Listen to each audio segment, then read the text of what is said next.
Assalamualaikum warahmatullahi wabarakatuh. Alhamdulillahirabbil alamin wassalatu wassalamu ala asyrofil anbiya'i wal mursalin wa ala alihi washabihi ajmain, amma ba'du. Yang terhormat kepada Ibu dosen pengampu mata kuliah Ulumul Quran, izin perkenalan, saya Niko Ferdiansyah dari Prodi Arsitektur. Di sini saya akan menjelaskan tentang kemujizatan Al-Quran, bentuk tugas UAS Ulumul Quran. Yaitu yang pertama ada definisi hakiki Al-Quran. Berdasarkan kajian para ulama, khususnya yang dirumuskan oleh Imam Zarqoni, Al-Quran memiliki definisi yang sangat rinci dan kuat. Ada 5 poin yang utama, yaitu 1. Kalam Allah yang diturunkan kepada Nabi Muhammad SAW. Ini adalah prasyarat utama. Jika itu firman Allah tetapi tidak diturunkan kepada Nabi Muhammad, maka ia bukan Al-Quran.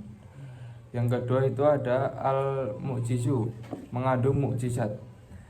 Al-Quran itu adalah satu-satunya mukjizat kenabian yang masih dapat kita saksikan secara langsung hingga hari ini. Kemudian yang ketiga ada tertulis dalam mushaf. Dalam sudut pandang ini ada perbedaan hukum antara memegang Al-Quran dalam bentuk fisik mushaf yang membutuhkan wudhu dengan aplikasi Al-Quran di gawai kita. Lanjut yang keempat, diriwayatkan secara mutawatir. Ini berarti Al-Quran itu diriwayatkan oleh sekelompok orang yang sangat banyak, terpercaya, dan mustahil mereka bersepakat untuk berbohong. Jaminan keasliannya itu mutlak. 5. Membacanya bernilai ibadah. Ini hanya berlaku bagi manusia yang memiliki ruh dan jasad. Memperdengarkan lantunan Al-Quran dari kaset atau VCD, meskipun tujuannya baik, itu tidak dapat dinilai sebagai ibadah, seperti halnya orang yang membacanya secara langsung. Lanjut, yang kedua ada aspek-aspek kemujizatan Al-Quran. Al-Quran itu disebut mukjizat bukan tanpa alasan. Setidaknya ada 3 aspek besar yang menunjukkan kemujizatannya. 1. Mukjizat dalam kualitas bacaan. Manusia akan bosan jika membaca buku, koran, atau berita yang sama berulang kali. Namun Al-Quran itu sendiri tidak. Seorang muslim itu bisa membaca surat Al-Kautsar atau surat Yasin puluhan tahun, tetapi tidak ada catatan bahwa ia bosan. Itu merupakan mukjizat ya. Yang kedua itu mukjizat dalam lafaz dan redaksi. Keindahan susunan kata lafaz Al-Quran tak tertandingi. Tidak ada satupun kata yang buruk di dalamnya.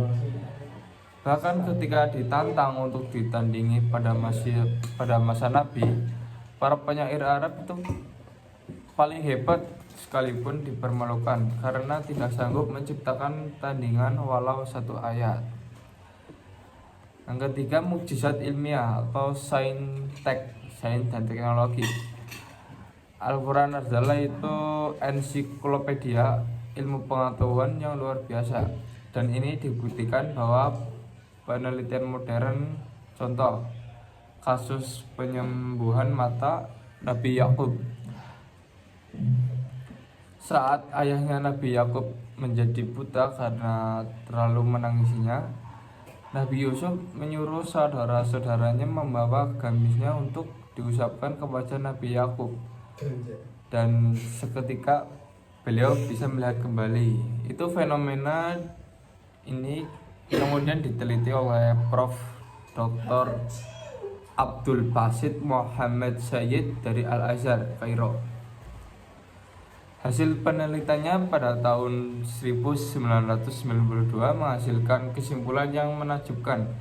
Keringat manusia dapat menjadi komponen utama dalam obat penyembuhan mata.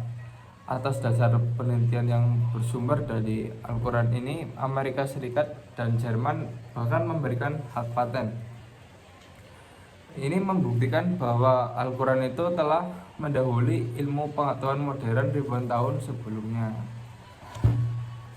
Ya, kesimpulannya, hadirin yang berbahagia, dari pemaparan ini kita dapat menyimpulkan bahwa Al-Quran itu adalah mukjizat abadi yang tidak akan pernah habis diteliti sampai hari kiamat.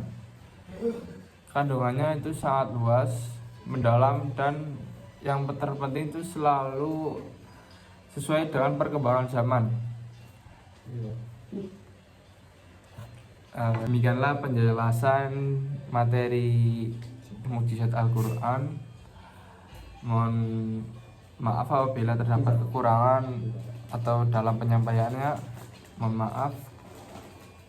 Wassalamualaikum warahmatullahi wabarakatuh.